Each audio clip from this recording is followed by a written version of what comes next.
ಪ್ರೀತಿಯ ಮಿತ್ರರಿಗೆ ಮಧುಮಾಲಾ ಕಥಾಸ್ಮೃತಿ ಯೂಟ್ಯೂಬ್ ಚಾನಲ್ಗೆ ಆತ್ಮೀಯ ಸ್ವಾಗತ. ಋಣಾನುಬಂಧ ಭಾವನೆಗಳ ಬಲೆಯೊಳಗೆ ಸಂಚಿಕೆ 56. ಸರ್ವಮಂಗಳ ಗೌರಿಯ ಮಾತಿನಂತೆ ಸಹಾಯ ಯಾಚಿಸಿ ವೀರಭದ್ರಯ್ಯನವರ ಮನೆಯತ್ತ ತೆರಳಿದ್ಲು.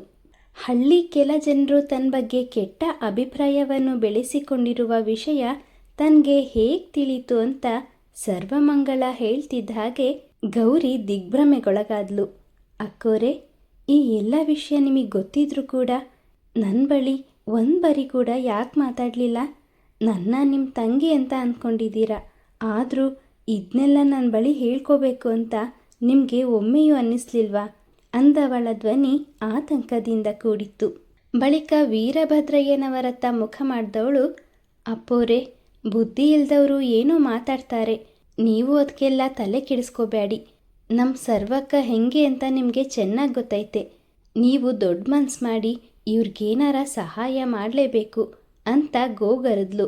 ವೀರಭದ್ರಯ್ಯನವರು ಸರ್ವಮಂಗಳನನ್ನು ಕುರಿತು, ನೋಡವ್ವ, ಊರಿನ ಜನ ಏನಾದರೂ ಮಾತಾಡ್ಕೊಳ್ಳಿ, ಅದಕ್ಕೂ ನಿನಗೂ ಸಂಬಂಧ ಇಲ್ಲ ಅನ್ನೋದು ನನಗೂ ತಿಳಿದೈತೆ. ನಿನ್ನ ಹುಟ್ಟೂರು, ಈ ಹಳ್ಳಿಗೆ ಬಂದ ಕಾರಣ ಎಲ್ಲವನ್ನು ತಿಮ್ಮೇಗೌಡರು ನನ್ನ ಬಳಿ ಬಹಳ ಹಿಂದೆಯೇ ಹೇಳಿದರು. ನನಗೆ ನಿನ್ನ ಹಿಂದಿನ ಜೀವನದ ಬಗ್ಗೆ ಯಾವ ವಿಷಯನೂ ಮಾತಾಡೋ ಹಕ್ಕು ಅಧಿಕಾರ ಯಾವುದೂ ಇಲ್ಲ. ಹಳ್ಳಿಯ ಜನರಂತೆ ನಿನ್ನ ಬಗ್ಗೆ ನನಗೆ ಯಾವ ಕೆಟ್ಟ ಅಭಿಪ್ರಾಯವೂ ಇಲ್ಲ. ನೀನು ನನ್ನ ಮಗಳಿದ್ದಂಗೆ ಕಣವ್ವ. ನಿನ್ನ ಈ ಪರಿಸ್ಥಿತಿನಾಗೆ ನೋಡೋಕೆ ನನಗೂ ಕಷ್ಟ ಆಗ್ತೈತೆ. ನನಗೂ ಕೂಡ ನಿನಗೇನಾರ ಸಹಾಯ ಮಾಡಬೇಕು ಅಂತ ಅನಿಸುತ್ತೆ.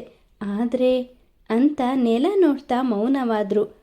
ಆದರೆ ಏನು ವೀರಭದ್ರಯ್ಯನವರೇ? ಸರ್ವಮಂಗಳನಿಗೆ ಅವರ ಮೌನಕ್ಕೆ ಉತ್ತರ ತಿಳಿದಿದ್ರು ಪ್ರಶ್ನಿಸಿದ್ಲು. ಅವರು ತಮ್ಮ ತಲೆ ಎತ್ತಿ, ನೋಡವ್ವ, ನಾನು ನಿನಗೆ ಆಗಲೇ ಹೇಳ್ದಂಗೆ ತಿಮ್ಮೇಗೌಡರಷ್ಟು ನಾನು ಸ್ಥಿತಿವಂತನಲ್ಲ. ಇರೋದ್ರಾಗೆ 3-4 ಜನರಿಗೆ ಕೆಲಸ ಕೊಟ್ಟು ಕೈಲಾದಷ್ಟು ಕೊಡ್ತಾ ಇದ್ದೀನಿ. ಮನೇಲಿ ನನ್ನ ಸೊಸೆಯಂದಿರೆ 3 ಜನ ಇದ್ದಾರೆ. ಅವ್ರಿಗೆ ಮಾಡೋಕ್ಕೇನೆ ಕೆಲಸ ಇಲ್ಲ. ನಿನಗೆ ಯಾವ ಕೆಲಸ ಕೊಡಲಿ ಹೇಳು? ಹಾಗಂತ ನಿನ್ನ ಈ ಪರಿಸ್ಥಿತಿನಾಗೆ ಹಾಗೆ ಕಳ್ಸೋಕ್ಕಿಲ್ಲ. ಇದಕ್ಕೆ ಏನಾರ ಒಂದು ಪರಿಹಾರ ಹುಡ್ಕೋಣ, ನೀವು ಕೂತ್ಕೊಳ್ಳಿ ಅಂತ ಜಗುಲಿ ಎತ್ತ ಕೈ ತೋರಿಸಿ ಒಳ ನಡೆದ್ರು. ಅಷ್ಟರಲ್ಲಿ ಅವರ ಮೊದಲ ಸೊಸೆ ಸಂಕವ್ವ ನೀರು ತಗೊಂಡು ಬಂದು ಜಗುಲಿ ಮೇಲೆ ಕುಳಿತಿದ್ದ ಗೌರಿಗೆ ಕುಡಿಯೋದಕ್ಕೆ ನೀರು ಕೊಡ್ತಾ ಸರ್ವಮಂಗಳನ ಮುಖವನ್ನೇ ದಿಟ್ಟಿಸಿ, ಅದು ನೀವು ನಮ್ಮನೆಯಾಗೆ ಅಂತ ರಾಗ ಎಳಿತಿರುವಾಗಲೇ, ಅದ್ಯಾಕೆ ಅಕ್ಕ ಅಷ್ಟೊಂದು ಯೋಚನೆ ಮಾಡ್ತಿದ್ದೀರಾ? ಸರ್ವಮಂಗಳ ಸಂಕವ್ವನ ಕೈಯಲ್ಲಿ ಹಿಡಿದಿದ್ದ ಚೊಂಬು ತಗೊಂಡು ದಣಿವಾಗಿದ್ದ ದೇಹವನ್ನು ತಣಿಸಿಕೊಂಡ್ಲು.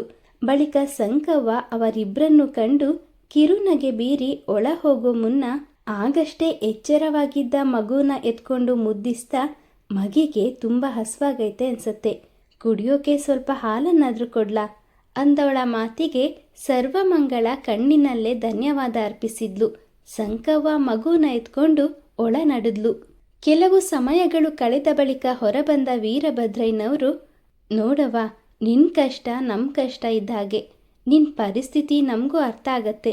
ಈ ಹಳ್ಳಿಲಿ ನಿನಗೆ ಯಾವ ಕೆಲಸವೂ ಸಿಗ್ತಿಲ್ಲ. ಅಲ್ಲದೆ ಪಕ್ಕದ ಹಳ್ಳಿಗೆ ಹೋಗೋಕೆ ಮಕ್ಕಳು ಇನ್ನೂ ಚಿಕ್ಕವು. ಆದರೆ ನಾನೊಂದು ಉಪಾಯ ಮಾಡಿದ್ದೀನಿ. ನಿನಗೆ ಒಪ್ಪಿಗೆ ಇದ್ದರೆ ಹಾಗೆ ಮಾಡ್ಬೋದು, ಇಲ್ಲ ಅಂದರೆ ಬೇಡ ಅಂದವರು ತಮ್ಮ ಕಿಸೆಯಿಂದ ಒಂದು ಚೀಟಿ ತೆಗೆದು, ನೋಡವ್ವ, ನಾನು ಈಗ ಹೇಳೋಕೆ ಹೊರಟಿರೋ ವಿಷಯ ನಿನಗೆ ಒಪ್ಪಿಗೆ ಆಗೋದು ಅನುಮಾನವೇ. ಆದರೆ ಈ ಒಂದು ಸಹಾಯ ಬಿಟ್ಟು ನನಗೆ ಬೇರೇನು ಮಾಡೋದಕ್ಕೆ ತೋಚ್ತಿಲ್ಲ ಅಂದಾಗ ಸರ್ವಮಂಗಳ ಶೂನ್ಯ ದೃಷ್ಟಿಯಿಂದ ಏನು ಅಂತ ಪ್ರಶ್ನಿಸಿದ್ಲು. ದೂರದ ಬೆಂಗಳೂರು ಪಟ್ಟಣದಾಗೆ ನನ್ನ ಗೆಳೆಯ ಒಬ್ಬ ಗಾರ್ಮೆಂಟ್ಸ್ ಮಡಿಕೊಂಡಿದ್ದಾನೆ. 3-4 ತಿಂಗಳ ಹಿಂದೆ ಅವನು ಹಳ್ಳಿಗೆ ಬಂದಿದ್ದಾಗ ಯಾರಾದರೂ ನಂಬಿಕಸ್ಥ ಹೆಣ್ಣು ಮಗಳು ಇದ್ದರೆ ಕೆಲ್ಸಕ್ಕೆ ಕಳಿಸು ಅಂತ ಕೇಳಿದ್ದ. ಆದರೆ ಈ ಹಳ್ಳಿಯಿಂದ ಅಷ್ಟು ದೂರದ ಪೇಟೆಗೆ ಯಾರು ತಾನೇ ಹೋಗೋದಕ್ಕೆ ತಯಾರಿರ್ತಾರೆ ಅಂತ ನಾನು ಯಾರ ಬಳಿನೂ ಈ ವಿಷಯನ ಹೇಳ್ದೆ ಸುಮ್ಮನಿದ್ದೆ. ನೀನು ಸ್ವಲ್ಪ ಓದ್ಕೊಂಡು ಅಷ್ಟೋ ಇಷ್ಟೋ ತಿಳ್ಕೊಂಡಿದ್ಯಾ. ಪಟ್ಟಣಕ್ಕೆ ಹೋಗೋದಕ್ಕೆ ನಿನಗೆ ಅಷ್ಟು ಕಷ್ಟ ಆಗಕ್ಕಿಲ್ಲ ಅಂತ ಅಂದ್ಕೊಂಡು ಈ ಕೆಲಸದ ಬಗ್ಗೆ ನಿನ್ನ ಹತ್ರ ಹೇಳ್ತಾ ಇದ್ದೀನಿ. ಒಬ್ಬಳೇ ಹೆಣ್ಮಗಳು ಗೊತ್ತಿಲ್ಲದ ಪೇಟೆಯಲ್ಲಿ ಅಷ್ಟು ದೂರ 3 ಸಣ್ಣ ಮಕ್ಕಳನ್ನು ಕರ್ಕೊಂಡು ಹೋಗೋದು ತುಂಬ ಕಷ್ಟದ ಕೆಲಸ ಅಂತ ನನಗೂ ತಿಳಿಯುತ್ತೆ. ಆದರೆ ನೀನೇನು ಯೋಚನೆ ಮಾಡಬೇಡ. ನಾನು ನನ್ನ ಗೆಳೆಯನಿಗೆ ಕಾಗದ ಬರೆದು ಹಾಕ್ತೀನಿ. ನೀನು ಬೆಂಗಳೂರು ಪೇಟೆಗೆ ಹೋಗಿ ಬಸ್ಸಿಂದ ಇಳಿದ ಕೂಡಲೇ ಅವನು ಬಂದು ನಿನ್ನನ್ನು ಕರ್ಕೊಂಡು ಹೋಗ್ತಾನೆ. ಹಾಗೆ ಸದ್ಯಕ್ಕೆ ನಿನಗೆ ವಾಸಕ್ಕೆ ಮನೆಯ ವ್ಯವಸ್ಥೆನೂ ಮಾಡೋದಕ್ಕೆ ಅವನ ಹತ್ರನೇ ಹೇಳಿರ್ತೀನಿ. ನಿನ್ನ ದೊಡ್ಡ ಮಗಳು ಕಲಿಯೋದ್ರಾಗೆ ತುಂಬ ಜಾಣೆ ಅಂತ ಕೇಳಿದ್ದೀನಿ. ಪಟ್ಟಣದಾಗೆ ಅವಳನ್ನ ಯಾವುದಾದ್ರೂ ಇಸ್ಕೂಲ್ಗೆ ಸೇರಿಸ್ಬೋದು. ನೋಡವ್ವ, ಯೋಚನೆ ಮಾಡಿ ಒಂದೊಳ್ಳೆ ನಿರ್ಧಾರಪ್ಪ ಅಂತ ಕೈಯಲ್ಲಿ ಹಿಡಿದಿದ್ದ ಚೀಟಿನ ಸರ್ವಮಂಗಳನಿಗೆ ನೀಡಿದರು. ಗುರುತು ಪರಿಚಯ ಇಲ್ಲದ ಪುಟ್ಟ ಹಳ್ಳಿ ಕಲ್ಪವೃಕ್ಷಪುರಕ್ಕೆ ಬರುವಾಗ ಜೊತೆಯಲ್ಲಿ ತನ್ನ ಗಂಡ ಸುಧಾಮನಿದ್ದಿದ್ರಿಂದ ಅಷ್ಟೇನೂ ಭಯಪಡದಿದ್ದ ಸರ್ವಮಂಗಳ ದೂರದ ಬೆಂಗಳೂರಿಗೆ, ಅದು ಕೂಡ 3 ಪುಟ್ಟ ಪುಟ್ಟ ಹೆಣ್ಣು ಮಕ್ಕಳನ್ನು ಕರ್ಕೊಂಡು ಹೇಗೆ ಹೋಗೋದು ಅಂತ ಅವಳಿಗೆ ತೋಚಲಿಲ್ಲ. ಜೀವನೋಪಾಯಕ್ಕೆ ಯಾವುದಾದ್ರೂ ದಾರಿ ಹಿಡಿಲೇಬೇಕಾಗಿದ್ರಿಂದ ಒಂದು ಕ್ಷಣ ವೀರಭದ್ರಯ್ಯನವರು ಹೇಳಿದ ಮಾತುಗಳು ಅವಳಿಗೂ ಸರಿ ಅನಿಸ್ತು. ಎಷ್ಟೇ ಕಷ್ಟ ಬಂದರೂ ಧೃತಿಗೆಡದೆ ಜೀವನ ನಡೆಸ್ತಿದ್ದವಳು ವೀರಭದ್ರಯ್ಯನವರು ನೀಡಿದ ಚೀಟಿನ ಕೈಯಲ್ಲಿ ಹಿಡಿದು, ಸರಿ ವೀರಭದ್ರಯ್ಯನವರೇ, ನನಗೆ ಯೋಚನೆ ಮಾಡೋದಕ್ಕೆ ಸ್ವಲ್ಪ ಸಮಯ ಕೊಡಿ, ನಾಳೆ ಉತ್ತರ ತಿಳಿಸ್ತೀನಿ ಅಂದ್ಲು. ಅಷ್ಟರಲ್ಲಿ ಹೊರಬಂದ ಸಂಕವ್ವ ಮಗುನ ಸರ್ವಮಂಗಳನ ಕೈಗಿತ್ರು. ಹಸಿವಿನಿಂದ ಅಳ್ತಾ ಇದ್ದ ಮಗು ಹಾಲು ಕುಡಿದು ಸಂತೋಷದಿಂದ ಕಿಲಕಿಲ ಅಂತ ನಗೋದನ್ನು ಕಂಡ ಸರ್ವಮಂಗಳನ ಮುಖದಲ್ಲೂ ನಗು ಅರಳಿತು. ನೋಡಿದ್ಯೇನವ್ವ, ಮಕ್ಕಳು ಖುಷಿಯಾಗಿದ್ದರೆ ಹೆತ್ತವ್ರಿಗೂ ಸಂತೋಷ. ಅದಕ್ಕೆ ತಾನೇ ಅಪ್ಪ ಅಮ್ಮ ಮಕ್ಕಳು ಭವಿಷ್ಯಕ್ಕಾಗಿ ಅಷ್ಟೊಂದು ಪರದಾಡೋದು. ನೋಡು, ನಾನು ಹೇಳಿದ ವಿಷಯದ ಬಗ್ಗೆ ಯೋಚಿಸಿ ಆದಷ್ಟು ಬೇಗ ಒಂದು ತೀರ್ಮಾನಕ್ಕೆ ಬಾರವ್ವ ಅಂದರು. ಆಗಲಿ ವೀರಭದ್ರಯ್ಯನವರೇ ಅಂತ ಅವರಿಗೆ ಕೃತಜ್ಞತೆ ಸಲ್ಲಿಸಿ ಅಲ್ಲೇ ನಿಂತಿದ್ದ ಸಂಕವ್ವನಿಗೆ ನಮಸ್ಕರಿಸಿ ಅವರಿಬ್ಬರು ಮಗುವಿನೊಂದಿಗೆ ತಮ್ಮ ಮನೆ ದಾರಿ ಹಿಡಿದ್ರು. ಮಣ್ಣಿನ ರಸ್ತೆಯಲ್ಲಿ ಚಪ್ಪಲಿ ಇಲ್ಲದ 4 ಕಾಲುಗಳು ಹೆಜ್ಜೆ ಹಾಕ್ತಾ ಮುಂದೆ ಸಾಗ್ತಾ ಇದ್ರೆ ಗೌರಿ ಯಾವುದೋ ಯೋಚನೆಯಲ್ಲಿ ಮುಳುಗಿದ್ದ ಸರ್ವಮಂಗಳನನ್ನು ಕುರಿತು, ಅಕ್ಕೋರೆ, ಏನು ಯೋಚನೆ ಮಾಡ್ತಾ ಇವ್ರಿ? ಅಪ್ಪೋರು ಹೇಳಿದ ವಿಷಯದ ಬಗ್ಗೆನಾ? ನೀವು ಈ 3 ಸಣ್ಣ ಮಕ್ಕಳನ್ನು ಇಟ್ಕೊಂಡು ಅಂಥ ಬೆಂಗಳೂರು ಪೇಟೆಗೆ ಹೆಂಗೆ ಹೋಗ್ತೀರಾ?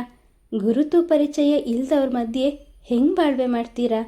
ಅವ್ರು ಹೇಳಿದ್ದು ಒಂದು ಲೆಕ್ಕದಲ್ಲಿ ಸರಿಯಾಗೇ ಐತೆ. ಬೆಂಗಳೂರು ಪಟ್ಟಣಕ್ಕೆ ಹೋದರೆ ನಿಮ್ಮ ಜೀವನ ಈಗಲಿಗಿಂತ ಒಳ್ಳೆಯದಾಗಿ ಬದಲಾಗ್ಬೋದೇನೋ. ಆದರೆ ನೀವೊಬ್ಬರೇ ಮಕ್ಕಳನ್ನ ಕಟ್ಕೊಂಡು ಅಷ್ಟು ದೂರ ಹೇಗೆ ಅನ್ನೋದೇ ಗೊತ್ತಾಗ್ತಿಲ್ಲ ಅಂತ ಕಂಗಾಲಾದ್ಲು. ನಾನು ಅದನ್ನೇ ಯೋಚನೆ ಮಾಡ್ತಾಯಿದ್ದೀನಿ ಗೌರಿ. ಬಾ, ಮನೆಗೆ ಹೋಗಿ ಏನು ಮಾಡೋದು ಅಂತ ಯೋಚಿಸಿದ್ರಾಯ್ತು. ಬಿಸಿಲು ತುಂಬ ಜೋರಾಗ್ತಿದೆ, ಹೆಜ್ಜೆ ಹಾಕೋದಕ್ಕೆ ಆಗ್ತಿಲ್ಲ. ಸರ್ವಮಂಗಳನ ಮಾತಿನಂತೆ ಇಬ್ಬರು ಬೇಗ ಬೇಗ ಹೆಜ್ಜೆ ಹಾಕಿ ಮನೆ ಸೇರಿದ್ರು. ಮನೆಗೆ ಹೋದೊಡನೆ ಇಬ್ಬರು ಸೇರಿ ಅಡುಗೆ ತಯಾರಿಸಿ ತಿಮ್ಮೇಗೌಡರ ಮನೆಯಲ್ಲಿ ಆಡ್ತಾ ಇದ್ದ ಮಕ್ಕಳನ್ನು ಕರೆತಂದು ಮಕ್ಕಳಿಗೆ ಊಟ ಮಾಡಿಸಿದ್ರು. ತನ್ನ ಊಟವಾದ ಬಳಿಕ, ಅಕ್ಕೋರೆ, ನೀವೀಗ ತೆಗೆದುಕೊಳ್ಳೋ ನಿರ್ಧಾರ ನಿಮ್ಮ ಮುಂದಿನ ಜೀವನ ಹೇಗೆ ಅನ್ನೋದ್ರ ಮೇಲೆ ನಿಂತೈತೆ. ದೇವ್ರ ಮೇಲೆ ಭಾರ ಹಾಕಿ ಒಳ್ಳೆ ನಿರ್ಧಾರ ಮಾಡಿ, ಅವನು ಒಳ್ಳೇದು ಮಾಡೇ ಮಾಡ್ತಾನೆ ಅಂತ ಗೌರಿ ರಾಜು ಕರ್ಕೊಂಡು ತನ್ನ ಮನೆಯತ್ತ ನಡೆದ್ಲು. ಇತ್ತ ಸೀಮೆ ಎಣ್ಣೆ ಚಿಮಣಿ ದೀಪದಲ್ಲಿ ಎಣ್ಣೆ ಖಾಲಿಯಾಗಿ ಆರಿ ಹೋಗೋ ಹಂತಕ್ಕೆ ತಲುಪಿತ್ತು. ಆರುತ್ತಿದ್ದ ದೀಪವನ್ನೇ ತದೇಕ ಚಿತ್ತದಿಂದ ನೋಡ್ತಾ ಇದ್ದ ಸರ್ವಮಂಗಳನ ಗಮನ ದೀಪದ ಬುಡದಲ್ಲಿನ ಕತ್ತಲಿನ ಕಡೆ ಹರಿತು. ದೀಪವಿದ್ದ ಜಾಗದಲ್ಲಿ ಅವಳಿಗೆ ಒಂದು ಕ್ಷಣ ಸ್ವತಃ ತಾನೇ ಇದ್ದೀನೇನೋ ಅನ್ನೋ ಹಾಗೆ ಭಾಸವಾಯಿತು. ಅವಳ ತುಟಿ ಅಂಚಲ್ಲಿ ಬೇಸರದ ನಗುವೊಂದು ಮಿಂಚಿ ಮರೆಯಾಯಿತು. ತನ್ನಲ್ಲಿ ಇಲ್ಲವಾದರೂ ಪರರಿಗೆ ಸಹಾಯ ಮಾಡ್ತಾ ಇದ್ದ ಸರ್ವಮಂಗಳನ ಬದುಕು ಕೂಡ ಕತ್ತಲಲ್ಲಿ ಮುಳುಗಿತ್ತು. ಆಗಷ್ಟೇ ಮಲಗಿದ್ದ ಮಕ್ಕಳ ಸೊರಗಿದ್ದ ಮುಖವನ್ನೇ ನೋಡ್ತಾ ಮುಂದಿನ ಜೀವನದ ಕುರಿತು ಯೋಚಿಸತೊಡಗಿದ್ಲು. ಇದ್ದಕ್ಕಿದ್ದಂತೆ ಮನೆಯೆಲ್ಲ ಕತ್ತಲಾವರಿಸ್ತು. ಮನಸ್ಸೇ ಕಾರಿರುಳಿನಲ್ಲಿ ಮುಳುಗಿದ್ದವಳಿಗೆ ಯಾವ ವ್ಯತ್ಯಾಸವೂ ಆಗಲಿಲ್ಲ. ರಾತ್ರಿ ಇಡೀ ನಿದ್ದೆ ಬಾರದೆ ಅದೇ ಯೋಚನೆಯಲ್ಲಿ ಮುಳುಗಿದ್ದ ಸರ್ವಮಂಗಳ ಕೊನೆಗೂ ಒಂದು ತೀರ್ಮಾನಕ್ಕೆ ಬಂದ್ಲು. ಬೆಳಗ್ಗೆ ಗೌರಿ ಬಂದ ತಕ್ಷಣ ಇಬ್ಬರೂ ವೀರಭದ್ರಯ್ಯನವ್ರ ಮನೆಯತ್ತ ಹೆಜ್ಜೆ ಹಾಕಿದ್ರು. ಒಂದೊಂದು ಹೆಜ್ಜೆಗಳನ್ನು ಇಡುವಾಗಲೂ ಸರ್ವಮಂಗಳನ ಎದೆಯಲ್ಲಿ ಅದೇನೋ ದಿಗ್ಲು. ತಾನು ತೆಗೆದುಕೊಂಡಿರೋ ನಿರ್ಧಾರ ಸರಿನೋ ತಪ್ಪೋ ಅಂತ ಯೋಚಿಸ್ತಾನೆ ಮುಂದೆ ಮುಂದೆ ಹೆಜ್ಜೆ ಹಾಕಿದ್ಲು. ಏನಾದರೂ ಆಗಲಿ, ನನ್ನ ನಿರ್ಧಾರದಿಂದ ಹಿಂದೆ ಸರಿಯೋ ಮಾತೇ ಇಲ್ಲ ಅಂತ ಮನಸ್ಸನ್ನು ಗಟ್ಟಿ ಮಾಡಿಕೊಂಡ್ಲು. ಅಷ್ಟರಲ್ಲಿ ವೀರಭದ್ರಯ್ಯನವರ ಮನೆ ಬಂದಿತ್ತು. ಮನೆಯ ಬಾಗಿಲಿಗೆ ಬಂದವರನ್ನು ಕಂಡ ವೀರಭದ್ರಯ್ಯನವರ ಮೂರನೇ ಸೊಸೆ ಕನಕ, ಕೂತ್ಕೊಳ್ಳಿ, ಮಾವಯ್ಯ ಒಳಗವ್ರೆ, ಕರಿತೀನಿ ಅಂದವಳು ಒಳ ಹೋಗಿ ವೀರಭದ್ರಯ್ಯನವರಿಗೆ ವಿಷಯ ತಿಳಿಸಿದ್ಲು. ಆಗಷ್ಟೇ ತಿಂಡಿ ಮುಗಿಸಿ ಹೊರಬಂದ ವೀರಭದ್ರಯ್ಯನವರು, ಬಂದ್ರವ್ವ, ತಿಂಡಿ ತಿಂತೀರೇನವ್ವ ಅಂತ ಸಹಜವಾಗಿ ವಿಚಾರಿಸಿದ್ರು. ಅದೆಲ್ಲ ಏನೂ ಬೇಡ ವೀರಭದ್ರಯ್ಯನವರೇ, ನಿನ್ನೆ ನೀವು ಹೇಳಿದ ವಿಷಯದ ಬಗ್ಗೆ ನನ್ನ ನಿರ್ಧಾರ ತಿಳಿಸೋದಕ್ಕೆ ಬಂದಿದ್ದೀನಿ. ಸರ್ವಮಂಗಳ ನಿರುಮ್ಮಳವಾಗಿ ಹೇಳಿದ್ಲು. ಹೌದೇನವ್ವ, ಸಂತೋಷ, ಹೇಳವ್ವ, ಅದೇನು ನಿರ್ಧಾರ ಮಾಡಿದ್ಯಾ? ವೀರಭದ್ರಯ್ಯನವರು ಅವಳು ಏನು ನಿರ್ಧಾರ ತಗೊಂಡಿರ್ಬೋದು ಅನ್ನೋ ಕುತೂಹಲದಿಂದ ಅವಳನ್ನೇ ದಿಟ್ಟಿಸಿದ್ರು. ಅದು ವೀರಭದ್ರಯ್ಯನವರೇ, ನನಗೂ ನಿಮ್ಮ ಮಾತು ಸರಿ ಅನ್ನಿಸ್ತು, ನಾನು ಬೆಂಗಳೂರಿಗೆ ಹೋಗೋದಕ್ಕೆ ಒಪ್ಪಿದ್ದೀನಿ ಅಂತ ತನ್ನ ದೃಢ ನಿರ್ಧಾರ ತಿಳಿಸಿದಾಗ ಖುಷಿಯಿಂದ ಆಗಲಿ ಕಣವ್ವ ಅಂತ ತಲೆ ಆಡಿಸಿದ್ರು.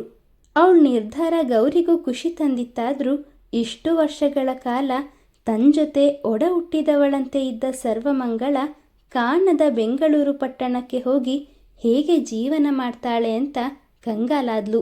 ವೀರಭದ್ರಯ್ಯನವರು, ನೋಡವ್ವ, ನೀನು ಬೆಂಗಳೂರು ಪಟ್ಟಣಕ್ಕೆ ಹೋಗೋದಕ್ಕೆ ತೀರ್ಮಾನಿಸಿರೋದು ನನಗೆ ಸಂತೋಷದ ವಿಚಾರನೇ. ನೀನು ಯಾವಾಗ ಹೋಗೋದಕ್ಕೆ ಸಿದ್ಧಳಾಗ್ತೀಯೋ ಆಗ ಹೇಳು, ನಮ್ಮ ಬೈರನ್ಗೆ ಹೇಳಿ ಗಾಡಿ ಕಟ್ಟಿಸ್ತೀನಿ. ಇವತ್ತೇ ನನ್ನ ಗೆಳೆಯನಿಗೆ ಕಾಗದ ಬರಿತೀನಿ. ಇನ್ನೊಂದು 3-4 ದಿನದಲ್ಲಿ ಅವನಿಗೂ ಕಾಗದ ತಲುಪುತ್ತೆ. ಅಷ್ಟರೊಳಗೆ ನೀನು ಎಲ್ಲ ಹೊಂದಿಸ್ಕೊಂಡು ಸಿದ್ಧಳಾಗು ಅಂದರು. ಸಿದ್ಧಳಾಗೋದಕ್ಕೆ ನನ್ನ ಹತ್ರ ಏನಿದೆ ವೀರಭದ್ರಯ್ಯನವರೇ? ಇರೋದು 2 ಜೊತೆ ಸೀರೆ, ಮಕ್ಕಳಿಗೆ 1-2 ಜೊತೆ ಬಟ್ಟೆ, ಅದು ಬಿಟ್ಟರೆ ಇರೋ ಮಡಿಕೆ ಪಾತ್ರೆಗಳೆಲ್ಲ ತಿಮ್ಮೇಗೌಡ್ರ ಮನೆಯದ್ದೇ. ನಂದು ಅಂತ ಯಾವುದೂ ಇಲ್ವಲ್ಲ ಅನ್ನುವಾಗ ಅವಳ ಧ್ವನಿ ಗದ್ಗದಿತವಾಯಿತು. ವೀರಭದ್ರಯ್ಯನವರು ಮುಂದೆ ಮಾತಾಡಲಿಲ್ಲ.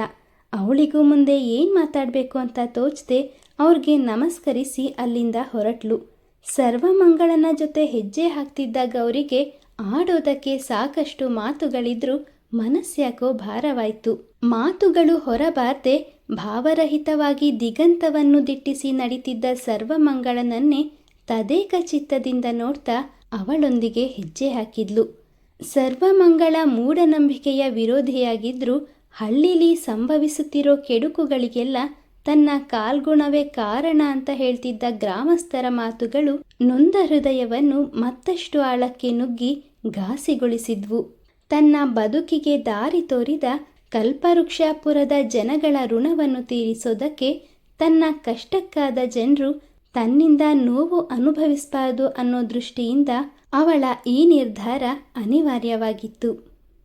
ಮಿತ್ರರೇ, ಸರ್ವಮಂಗಳ ತನ್ನ ನಿರ್ಧಾರದಿಂದ ಹಿಂದೆ ಸರಿತಾಳ ಅಥವಾ ಬದುಕು ಕಟ್ಟಿಕೊಳ್ಳೋದಕ್ಕೆ ಬೆಂಗಳೂರಿನತ್ತ ಮುಖ ಮಾಡ್ತಾಳ?